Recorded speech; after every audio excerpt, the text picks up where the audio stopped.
Zaujali tvoje videa na Instagramu, jelikož sice koučů máš pravdu, že v dnešní době už hodně, ale znám asi tebe jako jediného řemeslného kouče, jelikož ty máš úklidovou firmu a tady to stavebnictví nebo obecně řemeslo je všechno tak nějak podobné.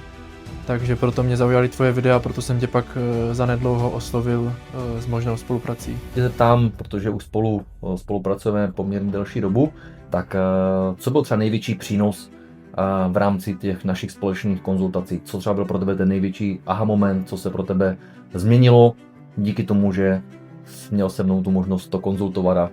Jako největší posun vnímám obecně to, posunout se z té fáze živnostníka, když jsem pracoval jako živnostník řemeslník sám na sebe nebo s jedním, dvěma pomocníky a byl jsem zkrátka na stavbě v terénu pořád.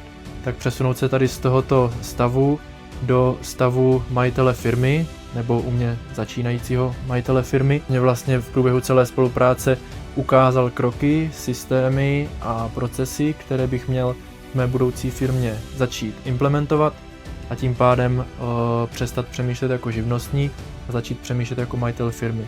Protože i když je ta práce stejná, tak je to úplně jiná hra. Co bylo možná pro tebe ten největší game changer, kde vidíš třeba za ten poslední rok té spolupráce zásadní třeba změnu, kde jsi to překopal, jak se říká, úplně od základu?